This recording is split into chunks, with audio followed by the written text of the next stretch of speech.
What is going on, everyone? Man, I am excited about today.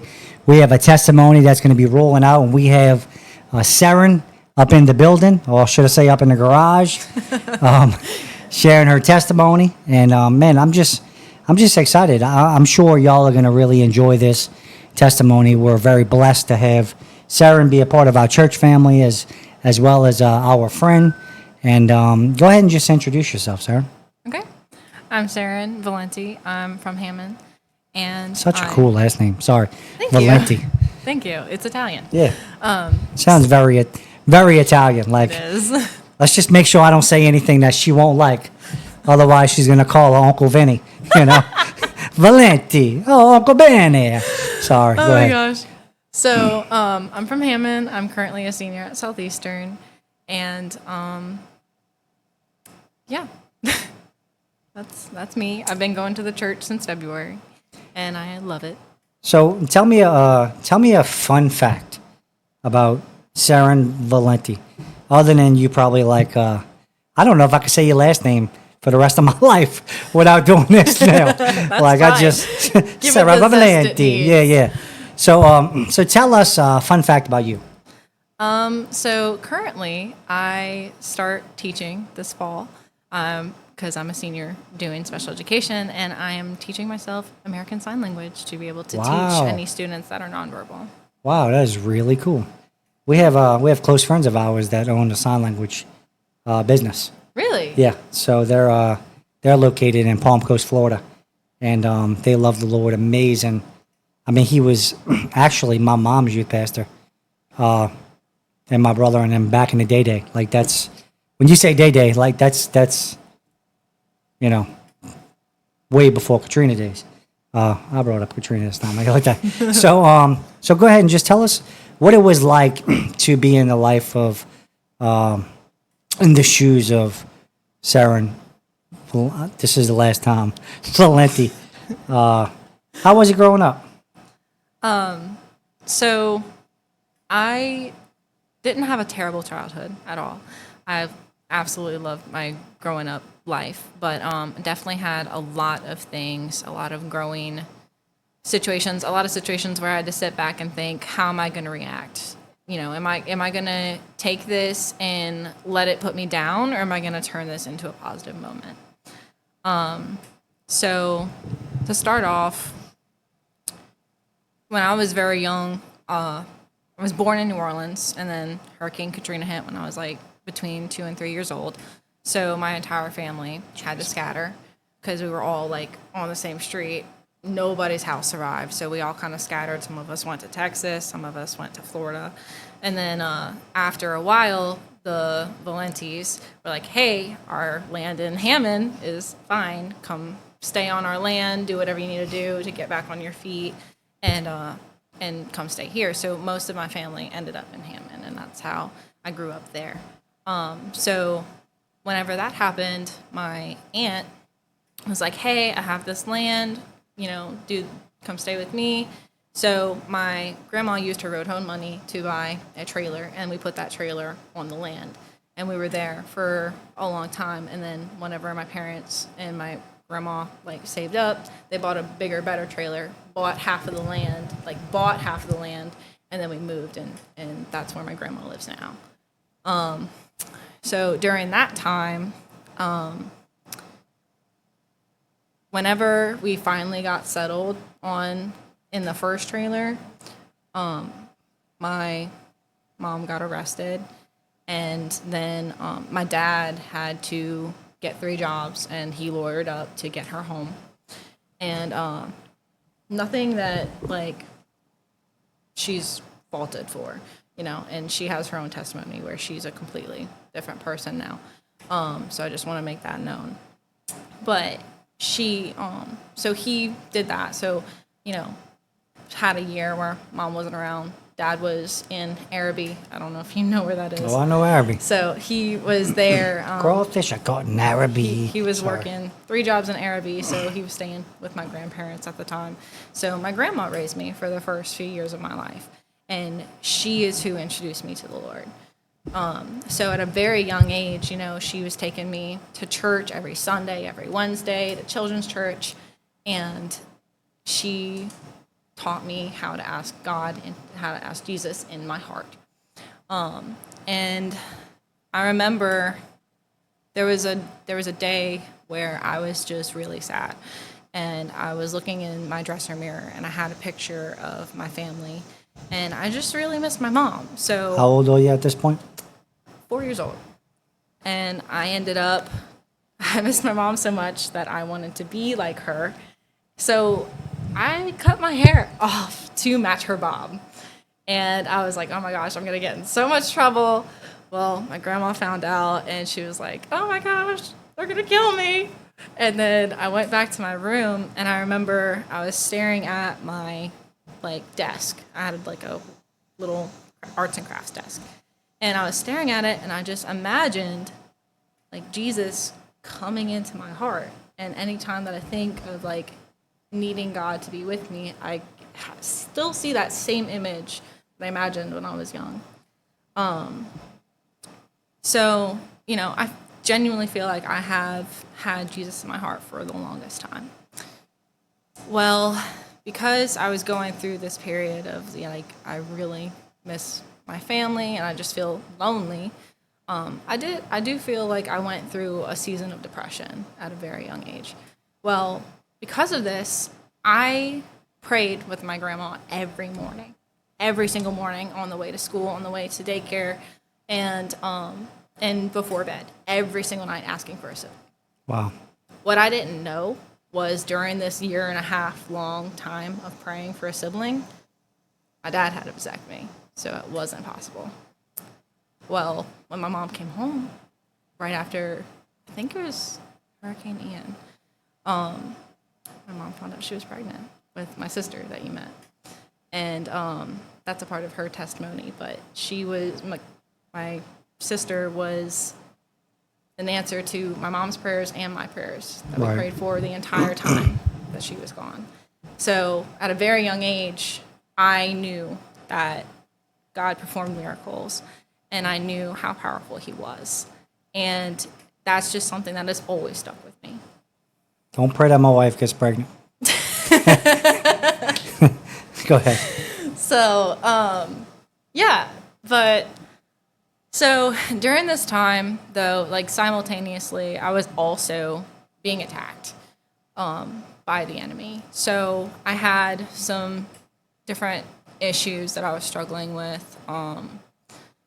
I had a cousin that was not blood related that was assaulting me.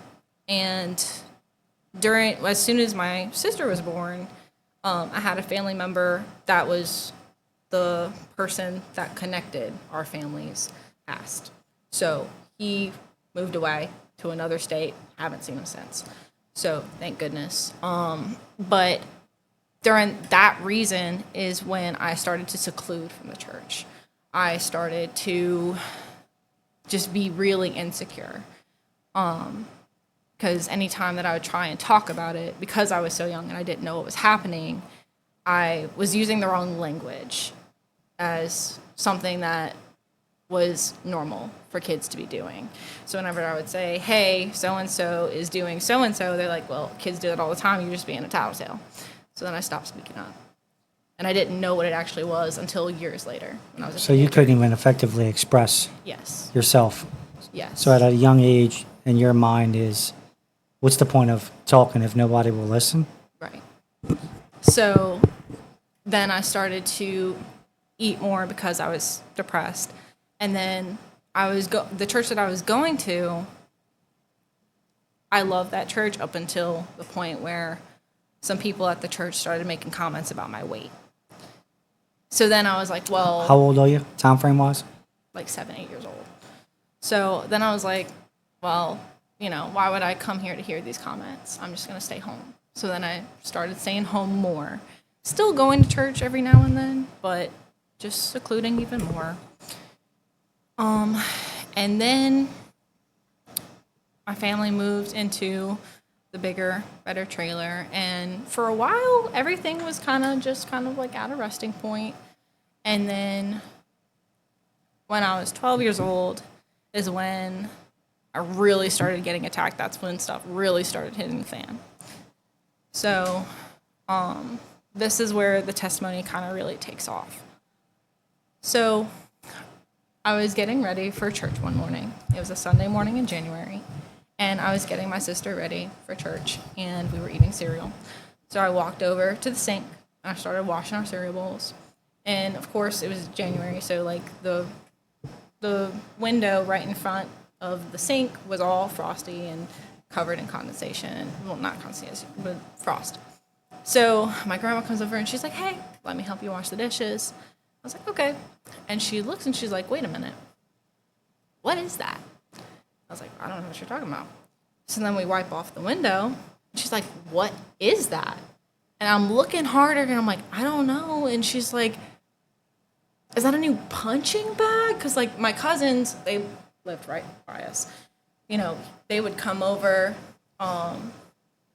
like every afternoon, play board games, like watch movies. I had this one cousin who would come over every single weekend, and he was like a brother to me. Like literally for years, he would always come over. He would bring his friends over. We would go swimming, like the whole 9 yards. And so the night before, so he graduated. The night before, we took him out to dinner. At dinner, he got a phone call that he was accepted into the military, and we were so happy for him. But he made a comment that nobody caught until the next morning. He said, "Man, I really hope they put me on the front lines." And my dad was like, "You don't mean that. Why are you saying that?" Like, we just kind of brushed it off. And then we went home after dinner, and we watched a movie, and then he left. But before he left, something said, "Go hug him. He needs a hug." So I was like, "Hey, before you leave, give me a hug." And he gave me like the usual like side hug. And I was like, "No, like I want a real hug. Give me a real hug." So he just kind of looked at me and his eyes softened, and he picked me up and he squeezed me so tight. And he just bear hugged like the life out of me. And I just squeezed him so tight. And I'm so thankful for that opportunity, for that voice that told me to hug him, because I did not know that that was going to be the last time that I would ever be able to hug him like that. So I watched him go out the stairs, and he said, "Bye, see you later." And I said, "I'll see you tomorrow." And he said, "I'll see you later." Shut the door. Then go back to the punching bag. She's like, "I don't know what that is." I see his eyes. And he's staring at me, lifeless. And I start freaking out. I'm like, "Oh my God, I don't know what to do." So I call my dad. I go jumping. I'm waking him up. I'm punching him, like, "Wake up, wake up, wake up," because Dad fixes everything. So I'm telling him, like, "Hey, he needs you. You need to go out there right now." So then he grabs his binoculars, like, in his pajama, like, in his underwear, like, runs out into the frost. I'm following him in my pajamas. We're running through the frost and through the grass. We lived right across from a church at the time. The church bell starts ringing. From then on, church bells, like, give me the heebie-jeebies. Like, I can't. They just, I can't, because it always just takes me reminds you. back. So the church bell's dinging. I'm screaming on the door, watching him, like, trying to figure out what to jump on, what to do. And then What did y'all see? he was hanging. So I'm banging on the doors, and I wake up my aunt. My grandma's trying to call her to wake her up from the house, and I'm banging on the doors. And then his brother comes out. I'm like, he needs you, like, get up there. And then his mom comes out, and she takes one look at him. She was a nurse. She's been a nurse for like 20 years. She takes one look at him and has the most heartbreaking, blood-curdling scream. I still hear that scream. Like, you know the scream of a heartbroken mom when you hear it. And she just says, he's gone, there's nothing you can do. And she just bawls, and she just breaks down. And then at this point, they get him cut fully down. And my dad looks at me, he's like, what are you doing? Go back home. What are you doing here? You shouldn't be seeing this. So he's freaking out. So then I freak out and I run back home. As soon as I get back home, I start throwing up. I can't. Then my little sister comes. She's 5 years old. And she's asking me, Seren, what's wrong? What's going on? And I was like, come to my room. Don't worry about it. We're just not going to church today. Don't worry about it. And she's like, what's wrong? And I'm like, it's okay. Let's just watch TV. And I put her in front of the TV. And I locked ourselves, me and her, in my room. And I just stared out the window. And my head was reeling. Like, all I could think of is why? Why?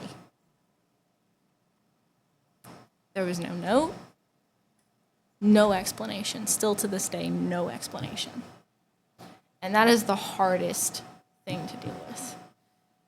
Because you'll never know why. You'll never know why. And he was 19. So much ahead of him. And at this point, when I think about it, especially on the anniversary, like, it just upsets me so much to think that I surpassed him when he deserves so much more. So at that point, it's like, it's like the devil opened up Pandora's box. And it's like these little arrows of depression and anxiety hit everyone that was there, that was around him at that time. Everyone that loved him was just attacked. His mom, his siblings, his best friends, me, my family, like everyone was just, his girlfriend, like everyone was just down, like for years, all struggling with the same thing, all having a hard time communicating about it. So at this point, you know how, God will send you people to bring you closer to him. And the devil does too. So I had people in my life that I know to this day. The devil brings people closer to you, Yes. to take you to follow the enemy, right? Yes. Okay. So I knew that there were people in my life that God was sending me to bring me back, to help. And but I didn't know that the people that I wanted to be around the most were the people that the devil was sending me. The people that were depressed, the people that, were hurting themselves, the people that were getting into drugs. 12 and 13 years old. When I was 14 is when I really started following what they were doing. I was giving into the peer pressure. So I had,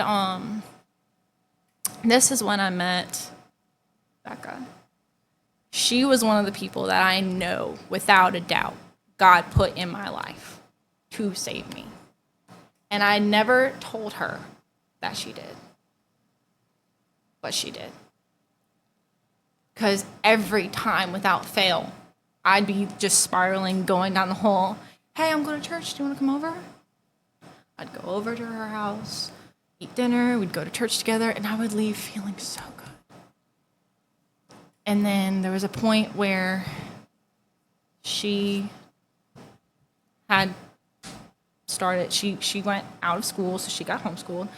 And then I was getting into boys. Then I started getting into a very abusive relationship. Like, very abusive, like, it was so bad that my dad had to step in and break my phone because the guy was using social media to pretend to be me, to separate me from my friends and bully me. Because anytime that I wanted to break up with him, that's how he would react. And he knew that I had gone through that trauma. So every time that I tried and break up with him, he would FaceTime me with a knife to his throat. Oh my gosh. Say, if you break up with me, this is what I'm going to do, and you're going to have to watch it. So I can't imagine the fear. At 14, 15 years old, so it was hard. It was really hard. So then when my phone was broken, which I don't blame my dad at all. I thank him because, I mean, it needed to happen. It needed to happen because this guy was not going to give up. So, but because of that, I lost all my friends' phone numbers. The only way that I could get them back was talking to them and telling them what was happening in person. Because Becca wasn't at school, I couldn't tell her. So, though I think one afternoon, I think one of my parents had her parents' phone number, and I think I got it back. I don't remember. And then we fell off again. Did another phone breaking instance that was completely an accident, but that's different. That's like off topic. So there was that. And then there was also one of my friends, Lucas. He went to the church that I lived across from. So he went to that church, and we grew up together. We were on the bus together, and like he was like, "Hey, listen, I know you're going through something. Please just come to church. I know you don't want to go to the church that you used to go to. Just try this one out." Like, okay. So I started going to that church, and the youth pastor there and his wife were actually certified counselors. So, and they also lived so I lived here. Aunt lived here. No. At this point, new house is here. Aunt lived here. The pastor's house is right here. So all I had to do was walk down my driveway and go have dinner with them. A hop, skip, and a jump away? Literally, like what they just walk a couple of yards down the driveway, and I was at his house. So I would go over there for dinner, and I would just talk to them about that. They would give me counseling. And also at this time is when I started to self-harm. So, he saw the marks on my body, and he was like, "Hey, I'm really worried about you. Please come to church with me. I have people that can help you. Let's try and get this."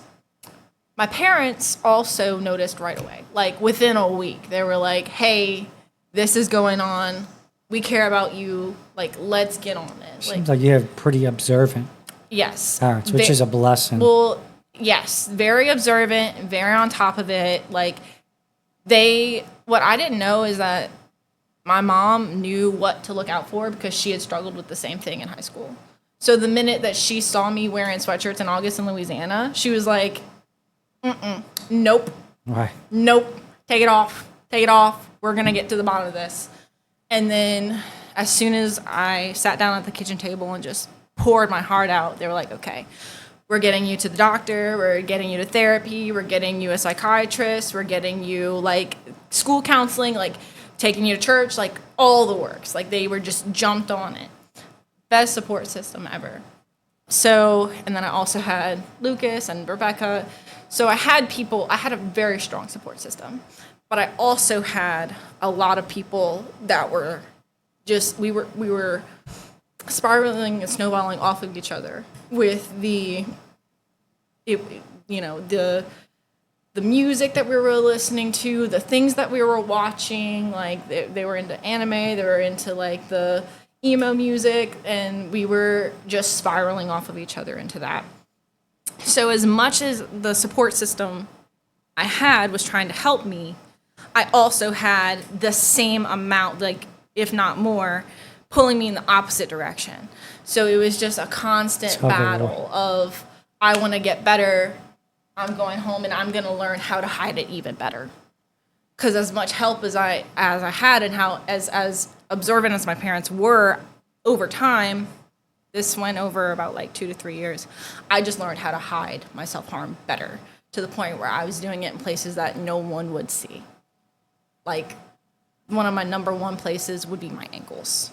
I would go for my ankles every time, or even the bottoms of my feet to hide it. It was bad. Like, I don't think I ever told my parents that because I wanted to keep it hidden.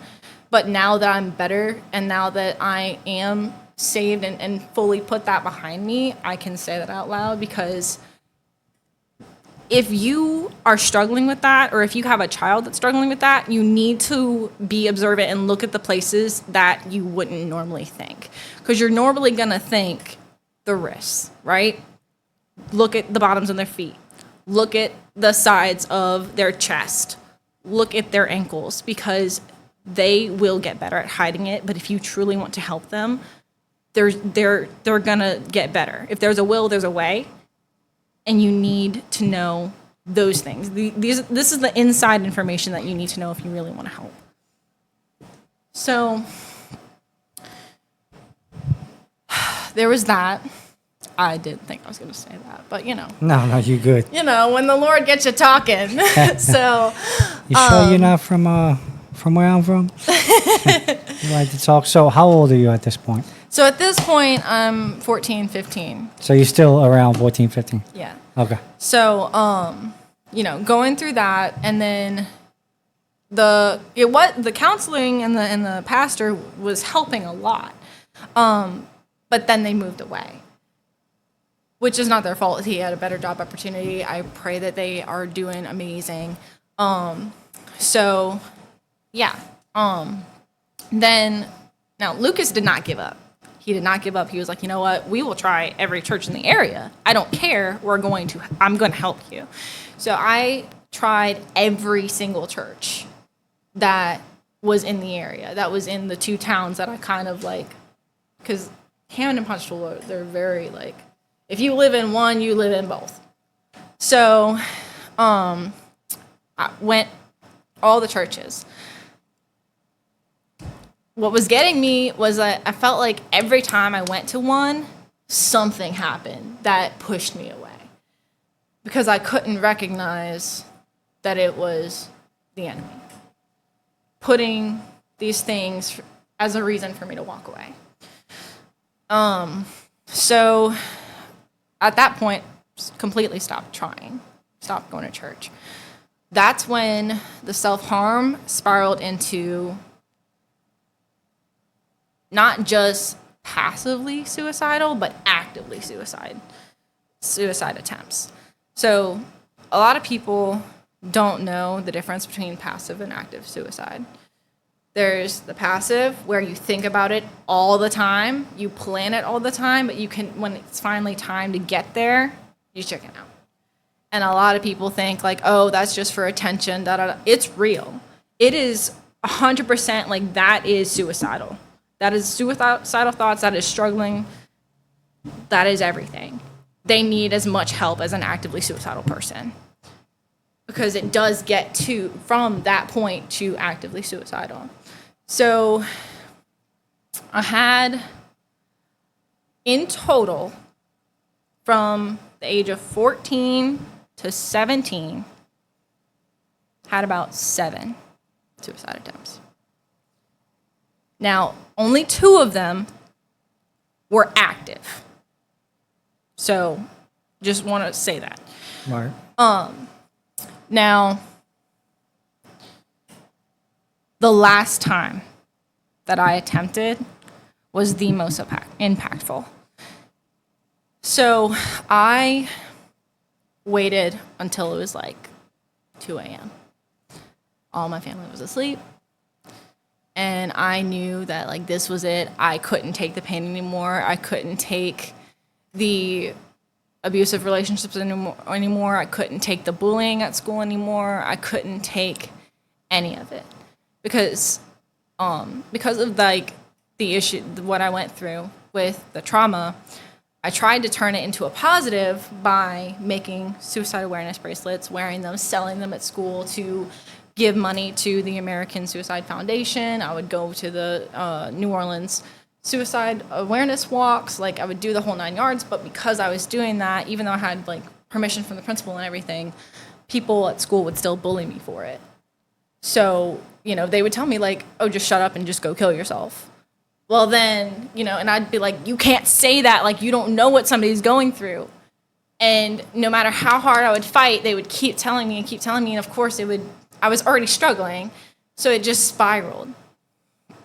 So I couldn't take it anymore, and I was just crying my heart out to God, and I just completely mutilated my body, because I wanted to bleed out, and I wanted to be dead. Like, I did not want to survive.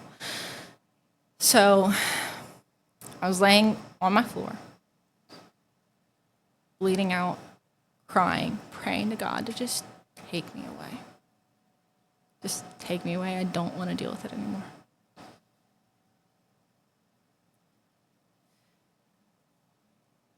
I heard God's voice for the first and only time in my life. He said, I'm here. Get up. Just like that. I'm here. Get up. And he said it again. Get up.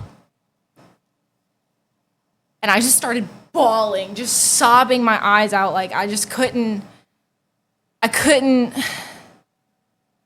understand because I just wanted it to be over, but I had to listen. Like I had everything in my body was like, I'm going to listen. Like, okay. So I cleaned everything up. I went, took a shower, cried and cried and cried and prayed and just prayed. And I spent the whole night just praying, the whole night. Like, please, I don't know what you have in store for me, but obviously you don't want me to go now. So whatever you want me to do, I will do. Whatever you need me to do, I will do. Whatever you want me to say, I will say. Because I knew he wasn't done with me. Because at that point, I felt like a cat with 9 lives. I was like, okay, obviously, like, it's not my time. So then I really started to like, hey, I'm going to dive into church. I'm going to dive into all this. But I was still being attacked with other things. Because like, as going on to teenage years, I started dealing with teenage things. So again, still surrounded by people that were into drugs and stuff. So at this point, I started, even though I was going to church and trying my hardest, started getting into marijuana. So then started doing that every day, all day, like at school. But I thought that I was fine because I was still a 4.0 student. Oh, as long as I keep my grades up, I'm fine. That's not the case. And I also wrote it up as, oh, well, I'm not addicted because you can't be addicted to marijuana. Yes, you can. Yes, you can. Don't let anybody tell you that you can't, because that's not true. You 100% can. If you're addicted to the feeling that it makes you feel, you are addicted. So, dealt with that. And then I also started to deal with attacks of lust. That is when I really, like, I had my self-image was so low. Like, I thought that I could get people to love me by seducing them. That's just how it was. And it sucks that society makes you think that that's okay. Makes you think that that's normal when it's not. And it shouldn't be. It shouldn't be normalized because I had no idea how much harder the devil was coming at me 10 times harder through these people, because what I didn't know is when this was happening, their demons was making a deal with my demons, and they were just getting 10 times stronger. And it just absolutely Creating sucked. soul ties. Yes. And that's exactly what was happening, and I had no idea because I was a child and because, oh, well, my friends are doing it. So I just thought that it was okay, but at the end of the day, it is something so much more serious than you need to take, and it's in the Bible so many times to fight lust, to fight all of those things, because it is so important. It has such a dramatic effect on you, and when you're in that state of mind, you're so much in denial that it feels fine. Like, it doesn't feel like a sin, but then afterwards it hurts you because it is. When you feel drained, when you feel like you have no self-worth, when you look at your body and you're like, I hate myself, that is why. Because that is the devil attacking you in your most vulnerable moment. So, anyway, then She's preaching. then I became I decided, you know what, I'm not doing this anymore. It didn't last very long. It lasted like maybe 2 months. And then I was like, no, like I want to just, I need to focus on myself for a little bit. Well, then my parents started going through divorce. And I was like, I'm going to jump into a relationship. So I jumped into a 3-year-long relationship with high school sweetheart. We'll just call him that. And then because we were in such a long relationship and we truly thought that we would end up married, we thought that it was fine. Because the intentions to be married was there. That's not how it works. Can't read in between the lines. You can't make up your own rules. So, did that. I was not a good person to this person at all. And I hurt him in a really, really bad way by another lustful act. And I really hurt him very badly. And at this point, I was like, you know what? I hate everything about myself. I don't want to do what I used to do in response to that feeling, though. So you know what? Instead of feeling sorry for myself, instead of hurting myself, instead of doing drugs, instead of looking for the answer through sleep, eating, lust, whatever it was, to get that serotonin, that oxytocin release, I decided, you know what? I'm going to start working out. I'm going to start praying. I'm going to start just overall trying to be a better person, focusing on myself. So whenever I told this person what I had done and we had broken up, that's where I was. I was like, you know what? I'm done with all relationships, done with it. I'm just ready to focus on myself. I'm ready to date myself. I'm ready to date God. I'm ready to just be a better person. And that is when I truly turned my life around, because at the end of the day, this is what I really wanted to say. If you are struggling with depression, if you're struggling with suicidal thoughts, if you're struggling with anything that I've mentioned so far, it hurts and it sucks to hear, but it is a choice to be happy. It is a choice to be joyful, because you have to choose God. And He will give you that joy, and He will fulfill all the holes that you're trying to fill with everything else, but you have to choose Him, and you have to put in the work. You have to put in the work. He's gonna meet you halfway. You have to walk the rest of the way. And it sucks to hear. It really does. But once you get to that point where you're like, hey, I'm going to do it now. I'm going to start taking care of myself. I'm going to treat my temple. I'm going to treat it like my body like a temple. I'm going to be the best person that I can be every day. Every day I'm going to do something to be better. That is when your life truly spirals through a point of just being joyous, being filled with God. That is your turning point. So yeah, then I was praying and I was like, you know what? I really need someone to hold me accountable, because I'm still struggling, but I know that this is where I am. There's no turning back. There is no turning back. This is where I want to go, but I need someone to hold me accountable. I need a man of God to hold me accountable, because obviously this person didn't work out. I just want to meet him. I just want to meet my future husband. That's How old are you? 18, 19. And I was like, you know what? I just want to meet him. I'm not going to jump into a relationship or anything. I just want to meet him and like prove to myself that I can be this person that he deserves, that my future husband deserves, because that is what I want to be. 2 weeks later, I met him. Yeah, I don't see this, but he's blushing. So, and I just took one look at him. I was like, that's him. That's him.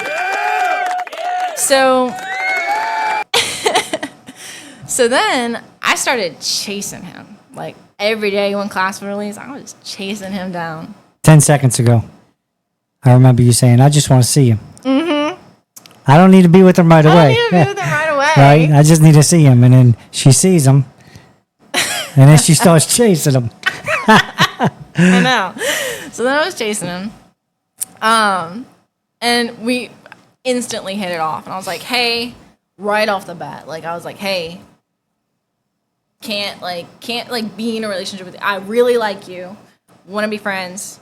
But, you know, let's take this very slow. Okay, so you did. You chased him to be friends with him. Yeah, and I was like, because I didn't want to let him go. I was like, don't you, no, you're not going anywhere. Know that I'm here and I see you, but we're gonna work together and grow together. So we were friends, really good friends for like 8 months, and then finally on Valentine's Day, he asked me to be his girlfriend. Mm-hmm. And ever since then, it's been us growing together. It's been like, if I have any issues with struggling with my faith, having anything that I come across from like, hey, I'm really struggling right now, I go to him, and then, you know, we work together. And then if I wouldn't have prayed that prayer, I would have never met Luke through him. And then I would have never met Aileen through him. And I never would have came to the church, because the only reason that I came to the church was through them. Right. So it's like everything happens for a reason. All of these traumas, all of these things that I struggled with got me here. But not just that, but because of my attitude. I had to have that attitude of, hey, I'm tired of feeling sorry for myself. Let me actually do something. Let me actually listen to these people. Because at the end of the day, I tried everything. I tried therapy. I tried pills. You know, I tried going to the psychiatrist and getting put on anxiety and depression medication. I tried going to the gym. I tried doing like counseling and doing like the support groups. None of that worked. But when you tried Jesus. But when I tried Jesus, that's where everything got better. Truly. And like, it's just, God is so good. God is so good because he does care. And so I was doing, I was reading my devotional the other day, and I read something, and there's a women's like Christ, like soft woman in Christ group on Facebook that I'm in, and they were talking about how God cares about something as simple as, what was it? Like your favorite ice cream flavor. I think I've seen that, but not on the women's devotion. Yeah, it was like, you know, God, to think that God cares about you so much that he cares about all the big things, but he wants to hear, like, when you talk to God, he wants you to pray, like, he wants you to have conversation with him. He wants you to tell him, like, hey, I had my favorite ice cream today, and it was great, and thank you so much for putting me on this earth and allowing me to taste this ice cream. Like, that's what he wants. And it's true, because, like, yeah, he is going to come to you in your lowest moment, but he's also going to want to hear you when it's just something as significant as, hey, like, I got to eat my favorite type of chili fries today. Like, I don't know, you know? You got me hungry. Sorry. But, so, yeah. So you shared, like, you know, what it was being, what it was to live your life as you know, a young child, teenager, things like that, what you've been through, what drew you to Christ. And then you've even explained, really, you know, what the Lord's been doing in your life a little bit. But so where are you at now? As far as, I know one thing you hit on was self-worth, was one of them.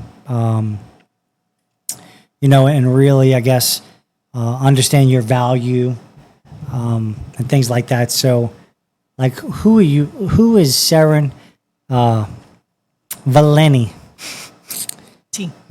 What is it? Say it. Valenti. Seren Valenti. Who is she now? Like, what is... So, I guess we could talk about... Because I feel like the Lord's been doing something in you the past... Well, I couldn't speak for before I knew you because I didn't know you. But just watching you grow in the Lord recently, too, has been pretty cool. Just witnessing, there's been moments where, like when we was out at the lakefront doing worship, where there was this confidence of, I'm going to sing in a microphone, like I'm going to worship. It's evident that you love the worship, you love the Lord. So what has the Lord been doing in the life of Seren Valeni? I just can't. I cannot help myself. Like, I just, my goodness. Like, I'm going to. It's so funny. Everyone does it. When I add this have no to offense YouTube to and it. Facebook, when I put your name, I'm going to have, I don't know if there's like an emoji hand. Is there? There is. I mean, we will have emoji hands. Every time I say your name, I look at him. And he's got this Sarah Valenti. But, so what has the Lord been doing recently? Let's just take just a few minutes, and just share what the past maybe year, months or whatever. What is the Lord doing right now? So, Because it takes some pretty big faith to come on here and share your testimony to the viewers and people are going to watch, right? yeah. So, I mean, obviously there's some growth if in my faith now I feel confident enough to say what I've been through as a child or the younger version of you. So go ahead. Okay. So, obviously, put all of that stuff behind me. I'm at a place where haven't vaped, haven't done drugs in like over a year, haven't done any of the other stuff that I mentioned in years, like 2-3 years. So I'm at a place where when I wake up in the morning, I've had nothing but gratitude. I'm at a place where when I go to bed at night, I'm praying nothing but gratitude. When I go through these tribulations, when I'm going through any issues, or when I can tell, hey, the enemy is attacking me with what I know is a weakness, I instantly pray to God, thank you for giving me this moment to grow. Thank you for giving me all of the things that I've gone through to be the person that I am today. These opportunities to grow, these opportunities to learn, to love you, despite it all. And I just have so much love for the Lord because I have truly gone through salvation to the point where people that I've known from years prior are like, you look great. What happened to you? And I'm like, you know what happened to me? Jesus. Jesus happened to me. Jesus. And it's crazy because, you could say, all the other stuff, yeah, I've been eating healthy. I've been going to the gym. My friends are like, oh, my gosh, you're glowing. I'm glowing because of Jesus. That's why. I'm serious. I know I'm saying it like that, but I'm serious. But, and I am at a point where I'm going into the school system this semester. I've been working as a preschool teacher for the last 3 years. And the first preschool that I worked for was not like a Christian school, but they taught Christian values. But the other school that I worked for wasn't. It was very inclusive, couldn't say anything because we had everybody from every religion there. So we had to respect everybody by not mentioning anything. So I went through that, but I've always had this pull to teach the children about God because, like I said, I started going through depression and stuff when I was 4 and 5 years old, and I've had students in my classroom that I could tell, and especially when I knew the background of these kids, finding out what these children are going through, the things that these children are going through, knowing, I could look at them in a second and be like, that child's going through depression. That child needs help. And I'll talk to the parents and I had this one little girl, she came up to me and she was like, at the most recent school that didn't allow us to talk about anything, she asked me to read her a section from her Bible. And I knew that I was on the brink of getting fired if I got caught doing it. Did it anyway. Nobody found out, but did it anyway. Because she was in a point where she needed comfort and she needed love And that's what she wanted, to get that comfort and love. And I was like, of course I'm going to give this child what she's asking me for. If she wants me to read to her from her Bible because she misses her mom and she knows that her mom's a couple minutes late to pick her up and this is her time to go home, I'm going to read her this to give her that comfort and love that she needs before her mom takes her home. You know, I've had just these opportunities where I know that I need to use what I've learned, what I've gone through, and my gift of being able to love children the way that I am, my opportunity to work with children the way that I am, all backgrounds, to give them an opportunity to know God, to give them an opportunity to be protected.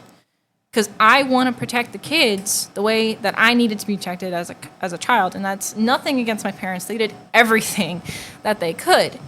But I know so much more from what I've been through because they never went through half of that stuff.